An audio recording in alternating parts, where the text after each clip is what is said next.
ముగ్గురు మంత్రులు పోలీసులకు తినడానికి భోజనాలు పంపించారు. వాళ్ళు తింటుంటే దాహం వేస్తుందని గుప్పడు నీళ్ళు ఇవ్వండని అడుక్కున్నా ఇవ్వలేదు.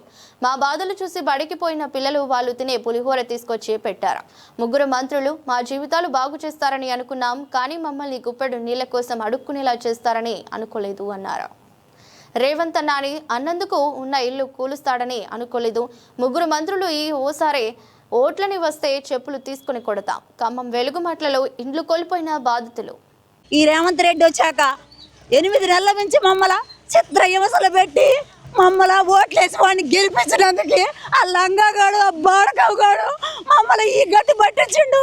ప్రభుత్వం అంటే మేము మంచిగా అన్న అంటే అన్నలు అందరూ బాగా చేస్తారు అనుకున్నాం, కానీ ఇంత మోసపోతున్నారు అనుకోలేదు. ఈ మంత్రుల మీద మాయకత్తరు కూడా మా కొడుకులకి ఇల్లు లేక ఒక్కో పాతూళ్ళు ఒక్క ఇల్లుంటే 2 కొడుకులు ఉంటే ఇబ్బంది పడుతున్నామని మేము ఎక్కడికి వచ్చి ఈ ఇల్లు ఇస్తే 4 నెలలు ఆడ మా గవర్నమెంట్ హాస్పిటల్ పక్కన కిరాయి ఎక్కువైతుందని ఆ నుంచి రోటీ నగర్ వచ్చి 3 సంవత్సరాలు తొరకోళ్ళు ఇంట్లో కిరాయికుండి గవర్నమెంట్ రోటీ నగర్లో పోలీస్ స్టేషన్ వెనకాల కూరగాయలు అమ్ముకున్న కొత్త మార్కెట్ పెడితే ఆ నుంచి ఎడెత్తారు ప్లాట్లు అంటే ఏడకొచ్చినాక మమ్మల్ని ఇప్పుడు 8 నెలల నుంచి చిత్ర హింసలు పెడుతున్నారు. కేసీఆర్ ప్రభుత్వంలో అంట కాలేదయ్యా, ఇంత ఘోరం లేదయ్యా. ఇప్పుడు ఈ మంత్రులే ఈ చిన్న పిల్లలు వేసుకొని ఈ పాములలో తేళ్లలో కరెంటు లేక ఈ మామూలు సోలార్లు చిన్నవి 500 ఇస్తే ఒక సోలార్ లైట్ వెలిగేది వస్తుంది. ఆ లైట్లు పెట్టుకొని చీకట్లో ఉంటున్నావయ్యా. 4-5 పాము గరిచింది పాము గరిచింది. నన్నైతే కుక్క కూడా గరిచి తేలు గరిస్తే ఇగో సూదులు వేపించుకుంటాను. చీకట్లు ఏడిపోతుంటే ఏమవుతుందో తెలవట్లే. మాకు గవర్నమెంట్ చేశారు ఈ ముగ్గురు మంత్రులు. ఇలా కడుపున గాను ఇలా నాశనం గాను మాకు ఇల్లు లేకుండా చేశారు. ఇద్దరేమనుకున్నాం, ఇద్దరు పట్టాలు ఇద్దరేమంటే భద్రం చేసిపోయారు ఈ మంత్రులు. మేము ముండలు పోసినట్టు వాళ్ళ పిల్లలు ఇట్లా చేస్తారయ్యా. ఈ దేశం ఎట్లయిద్ది అనుకోలే.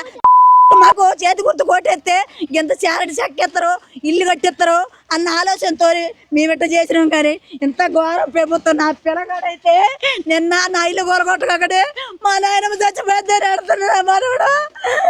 నా మనవడు ఆడుతున్నా నా ఇల్లు గోల కొట్టారయ్యా. ఇల్లు ఇస్తారు ఇళ్ళ చోటు అంటే ఇల్లు ఇచ్చారు. వాళ్ళు ఇస్తే ఇళ్ళ చోటు వాళ్ళు ఇస్తే మాకు ఇల్లు ఏడెత్తడేమో అనుకోని వీళ్ళందరికి ముగ్గురు మంత్రులు పోటీలు పడి కాంగ్రెస్లో ఉంటే ఓట్లు వేస్తే మాకు ఇల్లు ఇస్తారని అనుకున్నాం, కానీ మాకు గొంతులు కోస్తారని అనుకోలేదయ్యా. మేము మాకు మంచినీళ్ళు కూడా లేకుండా ఒక్కసారి కూడా అలా మేము పోతే కొత్త గొడవలో మీటింగ్ పెడితే ఏడు నుంచి పత్రికలు మేము రాసుకున్న కాగితాలు తీసుకుపోయాను. ఆడ తీసుకున్నారు, సొంతం చేస్తామన్నారు. వైరాలో పెడితే ఆడిగిపోయారు. కొత్త కూడా కొండపల్లిలో పెడితే ఆడిగిపోయారు. ఆడ కూడా సొంతం చెత్తమంటారు, కాగితాలు తీసి చెత్తపుట్టలు వేస్తున్నారు.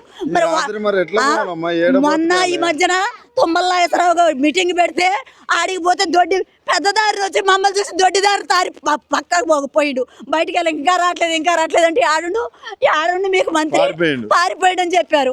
ఎన్నిసార్లు ఎక్కడికి పోయినా కానీ ఓట్ల కొత్త చెప్పులు తీసుకొని కొడతాం. ఇల్లు లేకుండా ఈ జాకెట్లో నిన్నటి నుంచి బువ్వకోలేదు. వాళ్ళకైతే పోలీసులకే బాక్సులు పంపిస్తున్నారు, వాటర్ పంపిస్తున్నారు. నీళ్ళు లేక అల్లాడుతాను. మంచినీళ్ళ బోర్లు కూడా పీకి పారదెంగారయ్యా. మా గతులు ఎట్లా చేశారు మా పిల్లల్ని పెట్టుకొని అరిగోసలు పడుతున్నా. మేము ఏందయ్యా మా కరము, మమ్మల్ని ఎట్లా చేస్తారయ్యా ఈ ప్రభుత్వాలు ఏం చేస్తారు. ఇప్పుడు పోయి అల్లం ఉండమంటే బొచ్చలన్నీ అల్లకేసుకొని పోతే మీరు బొచ్చలు ఎడక తేవద్దని నా కొడుకుని ఆటో ఆడబెట్టి ఆఫ్ చేశారంట అయ్యా. నిన్నటి నుంచి బొచ్చలు చదువుకుందామంటే ఈ గోల కొడతారు అటెన్షన్. నాకు జ్వరం వచ్చింది. నా కొడుకు అంత ఆడుతాడు. నాకు ఇల్లు లేదమ్మా. నాకు 2 కొడుకులు అయితే మా కొడుకు ఒక కొంట ఉంటే అలా ఇల్లు కట్టి ఎడకొచ్చి మా కొడుకు సంపాదించుదాం. నా కొడుకు ఏదో ఉడుకో ఒకడికి అనుకున్నా. ఎంత ఘోరం చేస్తుంది ఈ ప్రభుత్వం అనుకోలేదు. నిన్నటి నుంచి మాకు మంచినీళ్ళు లేవు. పొద్దున పోయి పోలీసు వాళ్ళు నిన్నమా వాళ్ళు టిఫిన్లు చేస్తుంటే అడుక్కున్నా కానీ పెట్టలేదయ్యా. అడుక్కున్నా కానీ టిఫిన్ పెట్టలేదయ్యా పోలీసు వాళ్ళు. మా కడుపులో అన్నం లేదు, నీళ్ళు లేవు. మా పిల్లగాళ్ళు ఏరే ఊరు బడికి తోలుతుంటే వాళ్ళు వచ్చి మాకు అది పెట్టారయ్యా. ఏంటంటే పులిహారం ప్యాకెట్ తెచ్చి రాత్రి. ఎంత ఘోరం ప్రభుత్వం. అదే వాడికి ఏం తెలపోతే మా కోసం భువన్న పంపిడా భువన్న పంపిద్దరు తెలవనుడు తెలిసే ఎలా నివసించాలని ఇట్లా చేశారు ఈ ప్రభుత్వాలు. ఖమ్మం జిల్లాలో 3 మంత్రులు దోసుకొని మమ్మల్ని చంపుతుండ్రయ్యా. మా కర్మ ఎవరు ఆలకిస్తారయ్యా? ఇప్పటికన్నా మీ అసంటి వాళ్ళు వచ్చి మా గోడ ఆలకించి మాకు ఇల్లు సంపాదించండి పెట్టండి అయ్యా. దేవుడా, నా కొడుకు ఆటో సామాన్ వేసుకొని అడిగిపోతే సామాన్ దించొద్దంటే మాకు ఇల్లు లేదు అడిగిపోవాలని అంట. ఎంత మడి కూడా సామాన్ దించలేదండి. నేనేం చేశానయ్యా?